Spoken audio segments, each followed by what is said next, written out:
telefishinka caalamiga ee Saab TV ayaa booqday xafiisyada ay saddexda xisbi qaran ku leeyihiin magaalada Berbera si aan u ogaano waqtigani sida ay u shaqeeyaan maadaama waqtigii doorashada ka harsan tahay muddo koobani waxaana aanu warbixintani ku eegi doonaa sidee ayay magaalada Berbera ugu kala taageero badan yihiin saddexda xisbi qaran waa ka xisbiga ugu da'da weyni saddexda xisbi qaran aynu ku horeynaa xisbiga mucaaradka ah ee UCID ayaa ah xisbiga ugu da'da weyn Soomaaliland waxaana xisbigaasi intii uu jiray hogaaminayay amaba gudoomiye ka ahaa murashaxa xisbigaasi oo ah musharaxa tartamaya markii saddexaad Faysal Cali Waraabe waxaana aanu booqanay xafiiska uu xisbiga UCID ku leeyahay magaalada Berbera oo waqtigaasi xidhnaa taasi oo loo nisbaynayo maamulkii gobolka ee xisbiga UCID oo bishii hore mar qurays wada casilay xisbiga muxaafidka ah ee kulmiye ayaa ah xisbiga labaad oo waqtigani uu ka tartamayo murashax Muuse Biixi Cabdi waana xisbiga ay ka dhalatay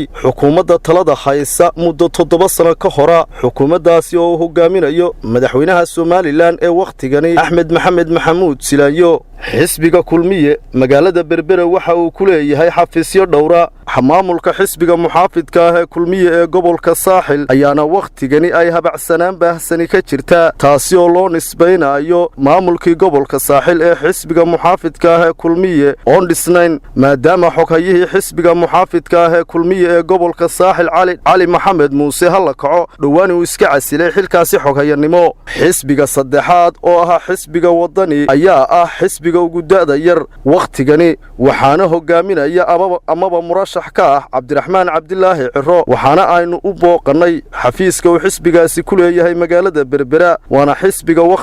waqtigani ugu firfircoon dhinaca ololaha amaba dhinaca xafiisya furashada maadaama ay soo dhowdahay ololihii doorashada oo muddo kooban inooga harsan tahay saddexda xisbi qaran ee waqtigani tartamaya ayaa ah saddex xisbi oo ay kala hogaaminayaan musharaxa xisbiga mucaaradka ah ee UCID Faysal Cali Waraabe musharaxa xisbiga muxaafidka ah ee kulmiye Muuse Biixi Cabdi murashaxa xisbiga mucaaradka ah ee wadani Cabdiraxmaan Cabdilaahi Ciro waxaana aynu eegi doonaa cidda ay guushu raacdo